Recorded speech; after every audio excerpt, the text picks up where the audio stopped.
Dios les bendiga, mis amados. Amén. Voy a tener el privilegio de compartir la palabra del Señor en esta mañana. Como sabemos, nuestro pastor está en la ciudad de Tacna haciendo su visita de supervisión como secretario nacional y me ha tocado la responsabilidad en esta mañana compartir la palabra del Señor. Vamos a aprovechar que están en pies para que busquen ahí mismo en Lucas, en el capítulo 19.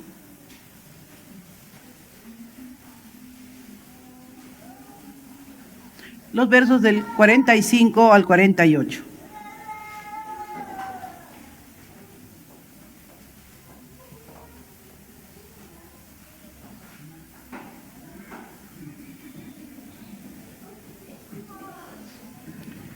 Amén. Dice así la palabra del Señor, en el nombre del Padre, del Hijo y de su Santo Espíritu. Y entrando en el templo, comenzó a echar fuera a los que vendían, diciéndoles: escrito está, y mi casa será casa de oración, pero vosotros la habéis hecho cueva de ladrones. Y enseñaba diariamente en el templo, pero los principales sacerdotes, los escribas y los más prominentes del pueblo procuraban matarle. Y no encontraban la manera de hacerlo, porque todo el pueblo estaba pendiente de él, escuchándole. Padre, venimos a ti en esta mañana. Vengo a ti en esta mañana. Toma el carbón encendido de tu altar, pásalo por mis labios. Trae una palabra de vida, Señor, para tu pueblo, para que cada uno de nosotros, al reflexionar, Señor, en ella, podamos oír tu voz, tú penetres a nuestras vidas y a nuestros corazones. Y nos cuidaremos de que tú seas, Señor, recibiendo la gloria, la honra y el honor que te corresponde en el nombre de Jesús. Amén, amén, amén. Tomen asiento, amados.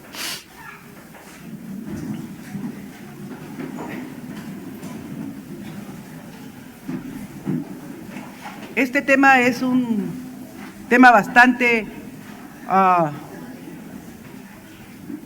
desafiante para mí en particular, porque pensaba desde qué evangelio tomarlo.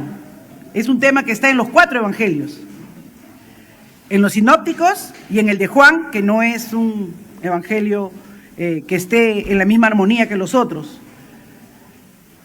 Y justamente con el de Juan tiene cierta particularidad, porque Juan habla de este hecho al comienzo del ministerio de Jesús, y los otros 3 evangelios hablan de este hecho al término del ministerio de Jesús.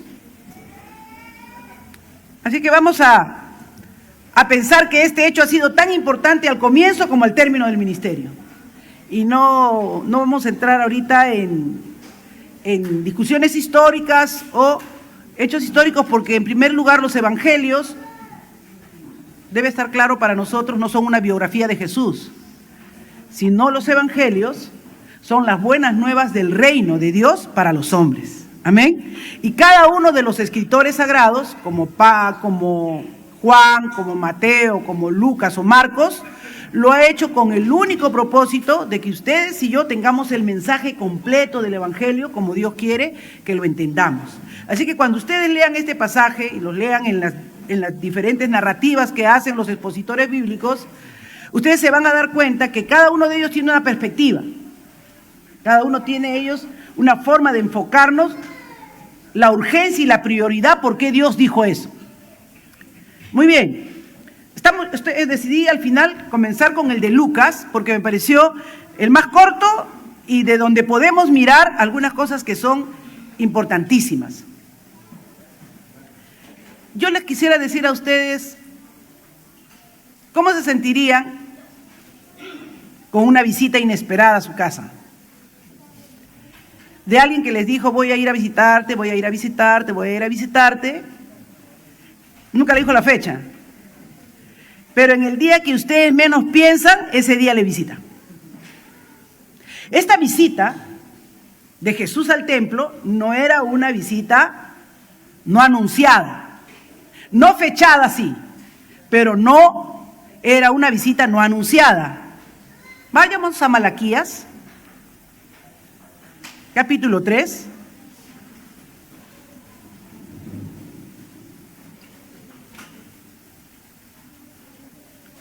Y leamos el verso 1. He aquí yo envío mi mensajero y él preparará el camino delante de mí. Y vendrá de repente a su santo templo.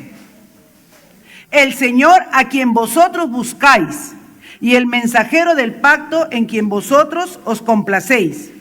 He aquí, viene, dice el Señor de los ejércitos. Entonces, acá está claramente el anuncio. Cristo vendría a su templo. ¿Quién fue el mensajero que vino antes? Juan el Bautista. ¿Quién preparó el camino? Juan el Bautista. ¿Quién anunció que se arrepintieran, que se volvieran de sus malos caminos? Juan el Bautista. ¿Y cuáles eran esos malos caminos, esas cosas en las que estaban dando mal el pueblo? Vean Malaquías capítulo 1.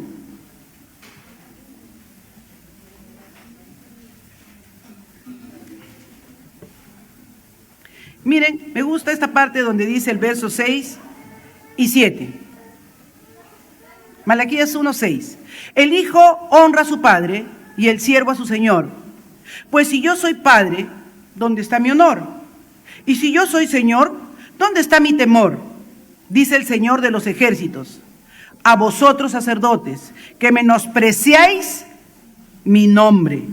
Pero vosotros decís, ¿en qué hemos menospreciado tu nombre? Y el Señor le responde, ofreciendo sobre mi altar pan inmundo. Y vosotros decís, ¿en qué hemos deshonrado? En que decís, la mesa del Señor es despreciable. Y cuando presentáis un animal ciego para el sacrificio, ¿no es malo? Y cuando presentáis el cojo y el enfermo, ¿no es malo?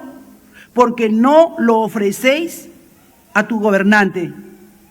¿Se agradaría de ti o te recibiría con benignidad? Dice el Señor de los ejércitos. O sea, el pueblo, hermanos, había caído en un menosprecio, en un descuido tan terrible de las cosas de Dios. Terrible. Ustedes saben que el templo simbolizaba, era como un tipo de Cristo. ¿Sabían o no sabían? ¿Por qué estoy diciendo eso? ¿Por qué estoy diciendo que el templo era como un tipo de Cristo? Porque ¿qué se hacía en el templo? Sacrificios. ¿Para qué había sido levantado el templo? Para que el pueblo, cuando hubiere pecado, se arrepintiere, viniere, ofreciere sacrificio y buscara perdón de pecados. Y no solamente los judíos, ¿ah? No solamente los judíos. Si vamos a Isaías 56,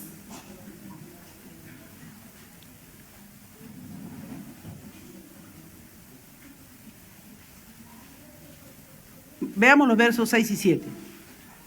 Y a los extranjeros, nosotros, los gentiles, los extranjeros, los que no somos pueblo, y a los extranjeros que se alleguen al Señor para servirle, o sea, los que se querían convertir a la fe judía, y para amar el nombre del Señor, que se está refiriendo a Jehová Dios de los ejércitos, para hacer ¿qué cosa? Sus siervos. Estamos hablando de una conversión de quienes no eran judíos. A todos los que guarden el día de reposo sin profanarlo y se mantienen firmes en mi pacto, yo los atraeré a mi santo monte. ¿Dónde estaba el templo? En el monte. Y los alegraré en mi casa. ¿En qué casa? ¿En mi casa de qué? De oración. Sus holocaustos y sus sacrificios serán aceptos sobre mi altar, porque mi casa será llamada casa de oración para los judíos, para todos los pueblos. El propósito de Dios siempre fue evangelístico. El propósito de Dios no fue darle la exclusividad al pueblo judío. El propósito de Dios fue que el pueblo judío fuera testimonio para los que no habían recibido los mandamientos, ni los pactos, ni las promesas, y vean lo que era un pueblo bendecido por Dios. Pero ¿qué nos dice Malaquías? Que ellos menospreciaron esto. ¿Qué hicieron cuando Jesús llegó de repente a su templo como estaba anunciado en Malaquías? ¿Qué encontró? A ver, ¿qué nos dice? Que nos requiere mejor es Marcos. Vámonos a Marcos.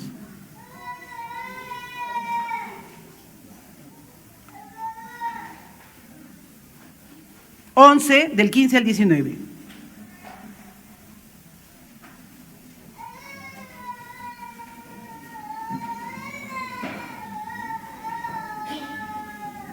Dice, llegaron a Jerusalén y entrando Jesús en el templo, comenzó a echar fuera a los que vendían y compraban en el templo.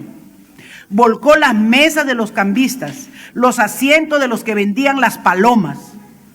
¿Ustedes conocen palomas que no defequen en el aire? Donde hay palomas, todo el mundo quiere quitar su carro porque termina premiado el carro. La puerta de su casa, sus balcones, sus ventanas, cualquier cosa donde haya palomas, terminan premiados. Ahora imagínense en el templo. Tenían ahí por cantidades palomas, ¿por qué tenían más palomas por cantidades? Porque la mayoría eran pobres. Los que tenían recursos ofrecían un cordero, ¿no? Los que eran negociantes, pero la mayoría pobre. Ya si eras tan pobre, ya era un poquito de harina nomás lo que ofrecía, pues, ¿no? Pero miren esto, y los que vendían las palomas, y no permitía que nadie transportara objeto alguno a través del templo. O sea que estaba uno por allá vendiendo y decía, oye, ya se me acabó mis palomas, tú tienes palomas, ya trae. Y como que el templo fuera su chacra. Lo habían vuelto ¿qué dice la Escritura? Léanlo en Mateo, léanlo en cualquiera de los evangelios. Habían hecho un mercado, una feria de venta. ¿Y saben dónde habían hecho la feria de venta? El templo, seguramente que ustedes se están recordando ya, se están ubicando ya de lo que es el templo, tenía patios. El primer patio, que estaba en las afueras del contorno del templo, era el patio para los gentiles, para los extranjeros, para los que hemos leído en Isaías 56, que simpatizaban y que querían convertirse y volverse a Dios. Así que en esa parte de afuera, en esa emplanada que era un patio grande, estaban todos los que eran gentiles. Ahí estaríamos nosotros, si quisiéramos convertirnos. En ese tiempo, bajo el testimonio que Dios les había puesto, ¿no?, de que tuvieran misericordia de los que quisieran convertirse, guardar la ley, ¿no?, los días de reposo, darle honor, darle gloria a Dios y cambiar y ser adoradores del Dios verdadero. Y ahí estarían los gentiles. Luego venía un pórtico, que se conocía como el pórtico, ¿de qué cosa? De la Hermosa. Y entrabas por esa puerta de la Hermosa al segundo patio, que era el de las mujeres. También podía ser de los gentiles que tenían de los judíos que eran bien pobres y que a veces estaban cojos o algo, pero eran judíos. Ahí no podía entrar ningún gentil. Ese era el patio de las mujeres. Después del patio de las mujeres, ¿verdad?, venía ¿qué cosa? La puerta de Nicanor, y ustedes entraban por esa puerta y llegaban al patio. ¿A qué patio? Al patio de Israel, donde estaban los levitas, los sacerdotes. Y había otro lugar que era ¿qué cosa? El lugar santísimo. Ahí solo entraba uno, que era el sumo sacerdote. Entonces, en ese patio, que era del de los gentiles, ese era el mercado. Ya no había espacio para que alguien pudiera encontrar esa gente que venía desde lejos, que oía de las cosas, de la grandeza del Dios de Israel, o que sentía esa inclinación en su corazón de buscar al Dios de Israel, lo que encontraba era una feria, unos estafadores, unos traficantes. ¿Por qué? Porque ellos venían de lejanas tierras.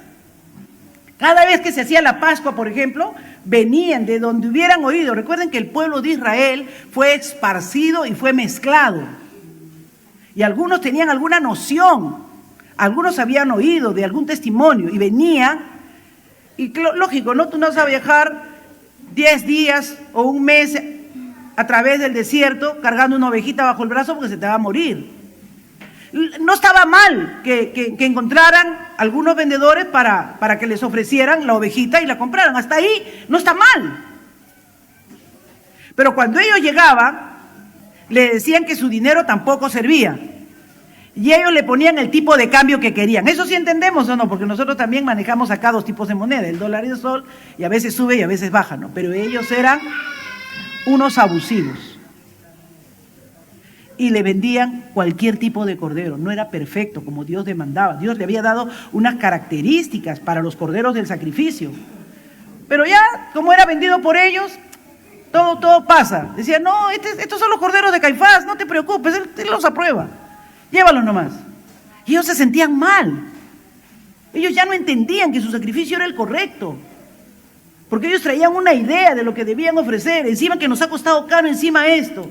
Y ahora imagínense, ellos no podían entrar al patio ni de las mujeres. Y ahí, después de darle su ofrenda que querían ofrecer, tenían que quedarse ahí en medio de patos, de gallinas, de palomas, de repente orinándoles en la cabeza a orar. ¿Se imaginan la indignación de Cristo? Dice que esa fue una de las peores cosas, uno de los momentos de ira santa que vemos al Señor, porque habían perdido la perspectiva de lo que el templo debía significar. El templo dice, pero por eso dice, ¿no? Miren cómo lo dice Juan, ¿ah? Vamos a Juan. Juan es capítulo 2, él es de entrada, el que les digo que es de entrada.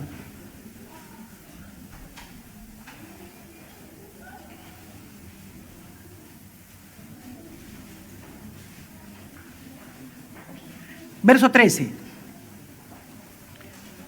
La Pascua de los judíos estaba cerca, la fiesta de la Pascua. Dicen que en la fiesta de la Pascua podían llegar hasta 1 millón los peregrinos que transitaban para ir a Jerusalén buscando celebrar las fiestas, porque la Pascua era la fiesta de liberación. ¿Recuerdan cuando estamos en Hechos 2? No quiero llegar ahí porque ahí voy a llegar en algún momento. Que dice que habían de todas las naciones, ¿no? Ya pues por eso era fácil, si eran casi 1 millón de los asistentes, que 3.000 se convirtieran era significativo, ¿no es cierto? Ya van sacando la cuenta, ¿no? La cantidad de gente que había ahí, y hablaron en los idiomas de todos los que estaban presentes cuando se predicó el Evangelio en esa oportunidad. Vamos a dejarlo por ahí, vamos a avanzar. La Pascua de los judíos estaba cerca y Jesús subió a Jerusalén y encontró en el templo a los que vendían bueyes. Ahí les digo lo que vendían bueyes, vendían ovejas, vendían palomas, a los que cambiaban dinero. Allí bien sentados estaban cada uno en su mesa, su negocio. Y dice que Jesús hizo ¿qué cosa? Un azote, hermanos. Él fue preparado porque sabía lo que iba a encontrar. Vayan pensando, ahora el templo somos nosotros, así que si Él nos visita, ojalá que no lleve azote. No, porque usted puede decir, ay hermana, gracias a Dios que ahora ya no es el templo hecho por mano de hombres, sino somos nosotros. Pero cuando Él visita, espera encontrar su casa limpia, cumpliendo lo que debe cumplir. ¿Están entendiendo? Y dice que Él vino y hizo unos azotes de cuerdas y echó a todos fuera del templo, con las ovejas, los bueyes, desparramó las monedas de los cambistas, volcó las mesas y dijo a los que vendían palomas, quiten esto de aquí, no hagáis de la casa de mi padre una casa de comercio, un mercado. Sus discípulos se acordaron, dice que en ese momento que lo vieron a Cristo así, con esa ira santa, con esa indignación, se acordaron. Porque miren cómo la perspectiva de Juan no es el hecho de los de afuera, sino la motivación interna de Jesús. ¿Cuál era la motivación interna de Jesús para coger látigo? El celo por tu casa me consumirá. Tenía celo por Dios. Jesús estaba indignado por cómo estaban tratando la casa de su Padre. No por Él. No por el mal reflejo que estaban dando de la obra de reconciliación, de perdón, de amor, de misericordia que Dios quería tener con todos los seres humanos. Porque Cristo Jesús lo que más anhelaba era que la casa de su Padre era una casa de oración, porque la oración es el medio por el cual el hombre se acerca a Dios, puede pedirle perdón, puede confesar sus pecados, puede arrepentirse y puede lograr nuevamente comunión con Él. No estaba reclamando porque lo estaban representando pésimamente a Él. Estaban demostrando una tergiversación completa del mensaje del evangelio. No, él no estaba molesto por eso, él estaba indignado porque era la casa de su padre. Era lo que ellos estaban mostrando, una indolencia. Amados, qué claridad pudo el Espíritu Santo mostrarle a sus discípulos. Él está celoso porque la santidad de Dios no está siendo reflejada como debe ser reflejada. No podían decir nada ante esto, ni los del Sanedrín, ni los sumos sacerdotes. Nadie podía decir nada contra esto. ¿Por qué? Porque dice claro, entonces los judíos respondieron y le dijeron, ya que haces estas cosas, ya que tú le tiras chicote a todos acá y nadie se atreve ni a levantarte la mano, ¿no? Porque no dice que nadie se le haya parado al frente. Él entró, cogió el látigo, desparramó, botó, no dijo, está botando mi plata. Nadie. Esa autoridad, ese poder que él tenía, venía de lo que él era, el Hijo del Dios viviente. Él era el que Dios había enviado a visitar su templo y cómo lo había encontrado. Lo había encontrado totalmente profanado, totalmente descuidado, hecho cualquier cosa menos el propósito para el cual había sido hecho el templo. ¿Recuerdan cuando Salomón instituyó el templo? ¿Qué dijo? Señor, nada en la tierra te puede contener, nada hecho por manos de hombre te puede sostener, pero Señor, que cuando vengamos aquí a este lugar que hemos levantado para que sea en memoria de tu casa, tú oigas nuestro ruego, nuestra súplica, nuestra oración, para que cuando haya sequía, y aquí oremos, llueva, para que cuando haya, Señor, enfermedades, y oremos aquí, haya sanidades. Dios había puesto un lugar donde podían congregarse y reunirse y tener la certeza de que la presencia del Señor estaba ahí, pero tenía que ser reconocida su santidad. Tenía que ser reconocida quién era Él. Y ellos, por eso es que no pudieron hacer nada cuando Jesús los agarró a látigo. Por eso que los del Sanedrín no le pudieron decir, ¿por qué haces esto? Porque a ellos les debía haber caído primero. Porque esos que estaban ahí en esas mesas no eran más que los vendedores de ellos. Ese negocio los habían hecho los que estaban ahí. Habían corrompido totalmente el propósito del ministerio que debía cumplir el templo aquí en la tierra. Por eso el Señor lo miró y le dijo, ¿qué señal les muestro? Ustedes son bien amigos de las señales, les gustan los milagros. ¿Qué señal les muestro? Destruyan este templo y en 3 días lo levantaré. ¿Por qué? Porque era la Pascua y Él iba a ser el cordero inmolado, el sacrificio perfecto. Después de Él ya no necesitamos más sacrificio. Después de Él, ya Él no habitaría en obra hecha de manos de hombres, sino en los corazones de aquellos que creyeran y lo aceptaran por la fe como el Hijo del Dios viviente. Oh, mis amados, Él fue levantado al 3er día. Por eso es que Pedro dice, yo les decía en la mañana en la clase, cuando a Pedro le cuestionan, ¿cómo sabes lo que sabes? Él le dijo, yo he visto su gloria. Yo que lo negué, lo he visto resucitado. Lo he visto andando entre nosotros con señales, prodigios y milagros. Por eso cuando lo llamó el Sanedrín y le dijo, deja de estar testificando de ese Cristo, es necesario obedecer a Dios antes que a los hombres. Cuando tú comienzas a ver a Dios como Dios, tú no lo deshonras. Tú no ves despropósito en lo que Dios espera de ti. Tú comienzas a convertirte genuinamente en un hijo de Dios. Tú comienzas a darte cuenta que ahora eres un pueblo santo, que ahora eres una nación adquirida para anunciar las virtudes de aquel que te llamó de las tinieblas a su luz admirable. Oh, mis amados, ¿cómo está tu casa si Dios visita esta mañana? ¿Cómo estás anunciando? Porque Pedro lo declara. En 1 de Pedro, capítulo 2, dice claramente, verso 9 y 10.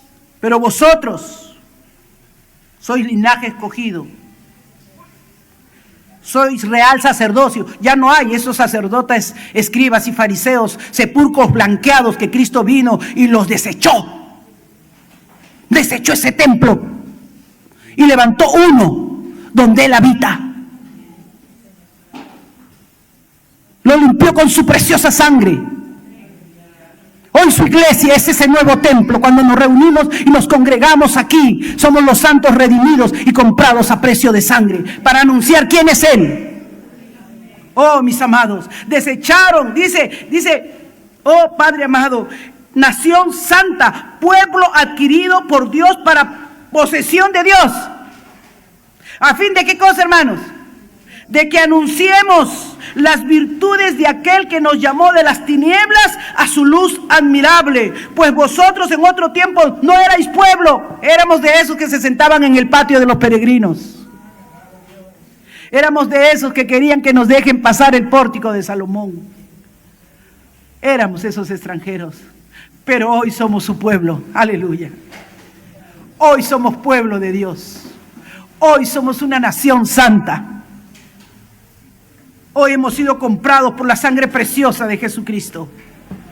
Hoy sabemos que hemos sido traídos de las tinieblas a su luz. Dice, ahora sois pueblo de Dios, no habéis recibido y habéis recibido la misericordia, pero ahora habéis recibido misericordia. No habíais recibido misericordia, habíais sido marginados, tratados como cualquier cosa. El pueblo que debía vivir y hacerlos conocer la misericordia y el amor de Dios, solo hizo un negocio, solo hizo una feria, hizo una ofensa de lo que era su templo a Dios. Pero iglesia querida, hoy tú y yo tenemos la oportunidad de ser ese verdadero pueblo y esa verdadera iglesia que refleje las virtudes de aquel que nos llamó de las tinieblas a la luz, que es Cristo Jesús. Ser pueblo de Dios es un gran privilegio. Es un gran privilegio. Dice, este precioso valor es pues para vosotros, los que creéis. 1 Pedro 2:7. Pero para los que no creen, la piedra que desecharon los constructores, esa piedra en piedra angular se ha convertido. Cristo entró con un látigo al templo, los puso en orden, les llamó la atención, les hizo recordar todas las cosas que habían cometido y les dijo, sí, ustedes han hecho de la casa de mi padre una cueva de ladrones. Gente corruptible, gente que no tiene ningún temor de Dios, que me ofrecen las cosas de la manera incorrecta, han perdido todo sentido de vocación y propósito para lo que fue creado. Esa vocación de alcanzar a un mundo que no conoce a Dios. Por eso es que Jesús dijo, cuando nos dejó la gran comisión, ¿qué nos dijo? Que vayáramos y evangelizáramos a todas las naciones. La misma misión que le dio al pueblo de Israel. Porque yo seré un Dios y ustedes darán testimonio a todas las naciones, le dijo en Isaías. Pero no lo cumplieron. Y a la iglesia le ha dejado esa tarea ahora. Y amados, el Señor vino con ese propósito. ¿Qué nos quiere decir? Yo oraba y le decía, Señor, ¿qué nos quieres decir? ¿Qué nos quiere decir? Jesús vino a restaurar la verdadera función que debía tener el templo. Porque ahora Él es el verdadero templo, según dice Hebreos, capítulo 4. Es un mejor templo, es un mejor intercesor, es un mejor sumo sacerdote. Entonces cuando Cristo viene, y si Juan lo presenta a la entrada, lo primero que Juan nos está diciendo, lo primero que se tiene que arreglar es el templo. Y los otros evangelistas a la salida dicen, lo que se tiene que arreglar es el templo. Y lo que Dios nos está diciendo en esta mañana, ¿cómo está nuestro templo? ¿Cómo estamos como iglesia? ¿Cómo nos sentimos como iglesia? ¿Fluye el olor grato, olor fragante de las oraciones de los santos que suben como incienso a la presencia del Señor? ¿O si vendría en esta mañana tendría que sacar un látigo? Es mi oración, y se lo decía el Señor en esta mañana, que nos hable en lo profundo de nuestro corazón, la reverencia, el temor que debe haber en nuestras vidas y en nuestro corazón. Una vez que hemos conocido al Señor, cómo vivimos como comunidad de fe, cómo nos amamos, cómo intercedemos los unos a los otros, o estamos siendo obstáculos, o estamos siendo tropiezos, como fue el pueblo de Israel, para los que debían conocer al Señor. ¿Qué hicieron ellos al estar haciendo negocio en la puerta de la iglesia? En la puerta del templo, perdón. ¿Qué hicieron ellos al estar vendiendo animales magullados, cojos? Al estar haciendo un cambio extorsionador. ¿Qué estaban haciendo?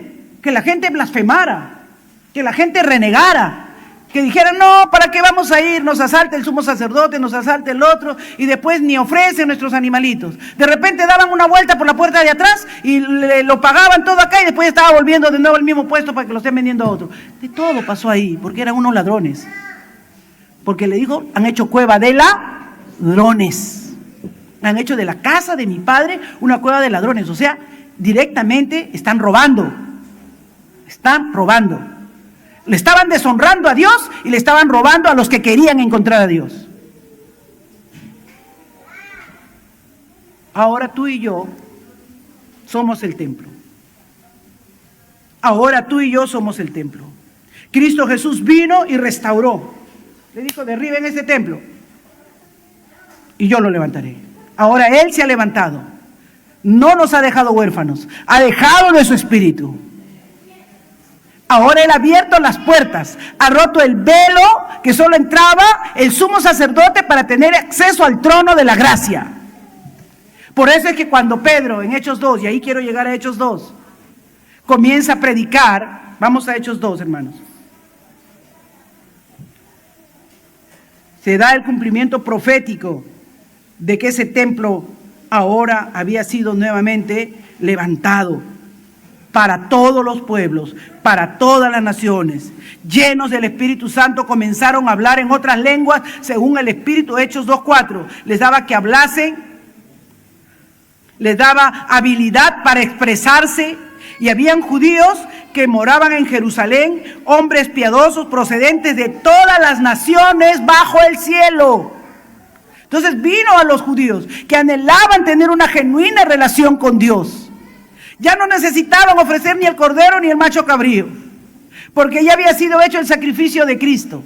Ya Él había padecido y muerto por nuestros pecados y nuestros delitos. Y había judíos que moraban en Jerusalén, hombres piadosos. Y al ocurrir este estruendo, la multitud se juntó y estaban desconcertados porque cada uno los oía hablar en su propia lengua y estaban asombrados y se maravillaban diciendo, mirad, ¿no son galileos todos estos que están hablando? ¿Cómo es que cada uno de nosotros los oímos hablar en nuestra lengua en la que hemos nacido? Partos, medos, elamitas, habitantes de Mesopotamia, de Judea, de Capadocia, de Ponto, de Asia, de Frigia, de Panfilia, de Egipto, de Libia, de alrededor de Cirene, de Roma, judíos prosélitos de todas partes del mundo. En sus cretenses, ya esos no eran judíos, árabes, los oímos hablar nuestro idioma de las maravillas de Dios. Todos estaban asombrados, perplejos, diciendo unos a otros, ¿qué quiere decir esto? Que el verdadero templo se había levantado, aleluya. Que había un genuino acceso a la gracia de Dios para todos, por medio de Jesucristo. Y eso es, hermano, lo que tiene que alumbrar en nuestros corazones. Esa es la responsabilidad que tenemos que sentir ahora. como iglesia. ¿Qué refleja nuestra iglesia? Refleja ese amor de Dios, ese perdón de Dios, ese alcance de lo que Cristo ha hecho para perdón de pecados de todo aquel que crea. Y tú, como iglesia, como roca viva, como uno de esos ladrillos que construye ese templo humano que es la iglesia, ¿cómo estás viviendo? ¿Eres sal? ¿Eres luz?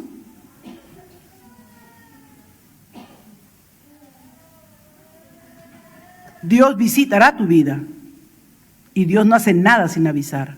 Si Él nos está dando este mensaje, hermanos, es porque va a visitar tu vida, va a visitar tu casa, va a visitar tu hogar. Y será un lugar que lo está honrando, que está revelando la verdad de Dios. Si tu esposo no es creyente y le preguntamos cómo eres como creyente, dirá, ha sido maravilloso que se vuelva cristiana o que se vuelva cristiano. Daremos cuenta. Cristo Jesús vino para que daremos cuenta. Todos, ahora, todos y cada uno de nosotros. Amén. Todos y cada uno de nosotros tiene que entender cuál es el propósito que Dios nos ha dado. Ese templo que es nuestra vida, esa casa espiritual que va a ser visitada por el Señor. ¿Está como debe estar? ¿Está en comunión con Dios?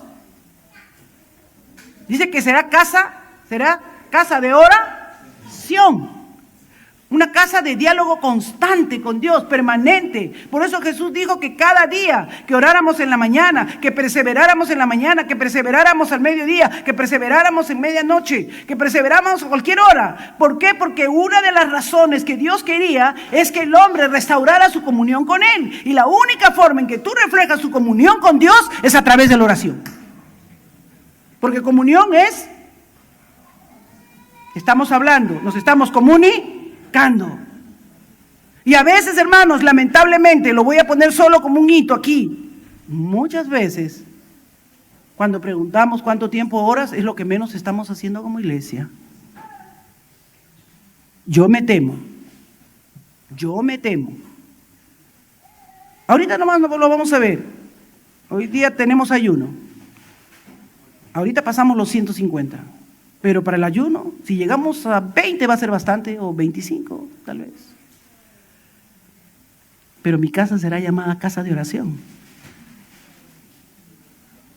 Debería reventar este templo cuando hablamos de oración, porque es como nos reunimos como cuerpo.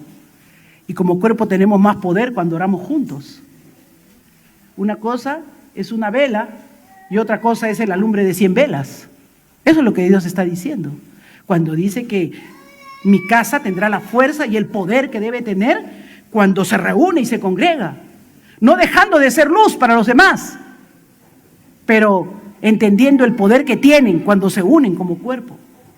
Por eso dice, yo los he limpiado. Jesús dice, yo los he limpiado con mi sangre, los he redimido, los he dado de mi espíritu, les he dado todo. ¿Para qué? Para que haya la potencia salvadora de su diestra en medio de nosotros. ¿Qué hacía Pedro cuando Pedro estaba preso en la iglesia? Oraba. Y ellos alababan a Dios dentro de la cárcel. Miren, Dios no le dijo que canten en todo tiempo. Dios no les dijo que lean su Biblia en todo tiempo, pero les dijo que oren en todo tiempo. ¿Por qué? Porque Dios está ahí cerca al abrir tu boca. Ya no hay distancia. Por medio del Espíritu Santo tenemos comunión con Él. Si tú no quieres orar, puedes arrepentirte en esta mañana y decirle, Señor Jesús, yo te recibo en mi corazón como mi Señor y Salvador. Estoy frío. Tal vez estoy agonizando, pero no estás bien. Porque si eres casa de Dios, tu vida de oración tiene que ser restaurada. Y créeme que Dios habla antes de que dé juicio. O sea, yo creo que Dios nos está hablando antes de que venga a nuestra vida con azotes. Porque los que son suyos tienen que volver al redil. Los que están alejados tienen que volver al redil. Dios dijo que ni uno de los que mi Padre me ha dado, yo lo he perdido. Tú decides cómo te atrae, con cuerdas de amor o con su látigo del templo. Pero de que nos limpia, nos limpia. Recuerda, tu cuerpo ha sido limpiado por Cristo Jesús. Voy a terminar con esto en Efesios 5, 26, 27.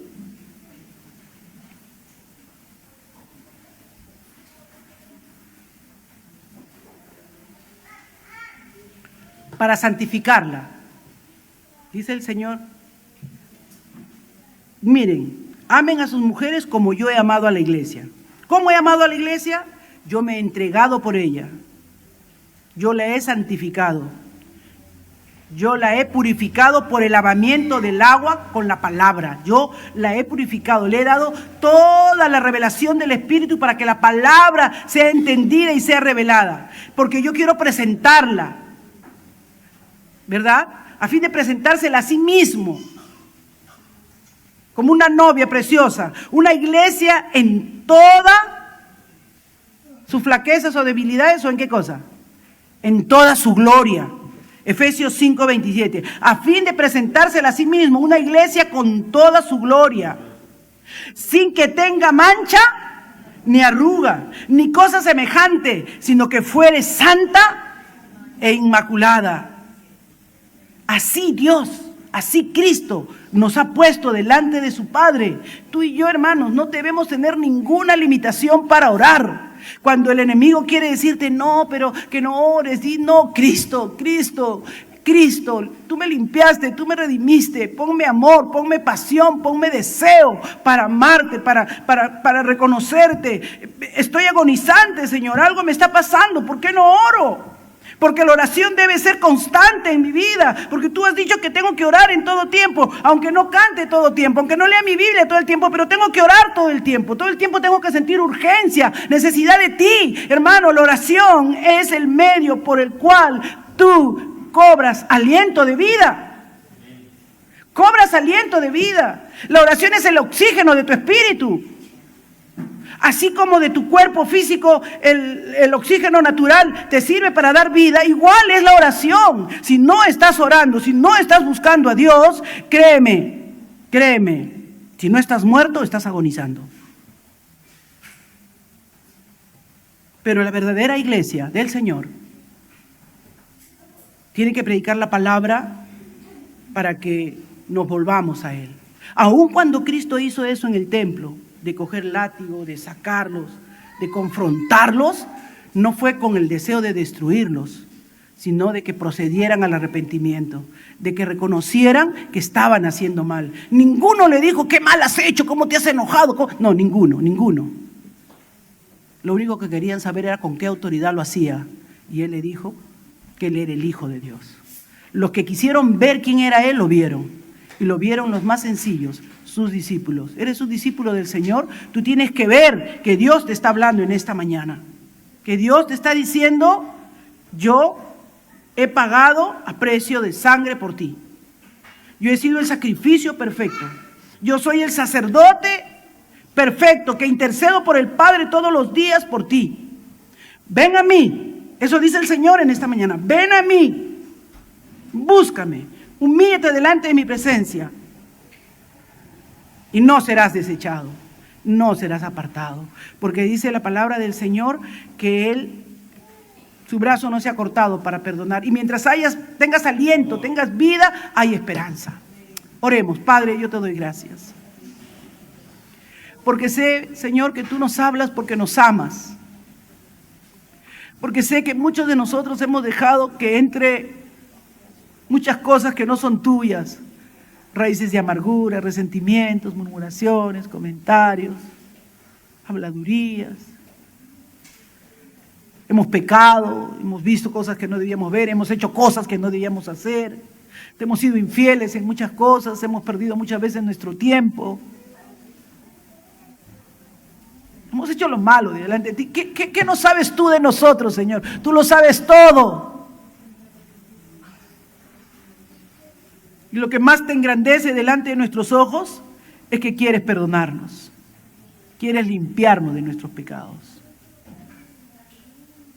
Quieres que nos acerquemos a ti con corazón contrito y humillado y nos arrepintamos y tengamos la reverencia que debemos tener al estar en tu casa, al unirnos como tu iglesia, como tu cuerpo, y al estar individualmente cada uno como piedra viva, Señor, alumbrando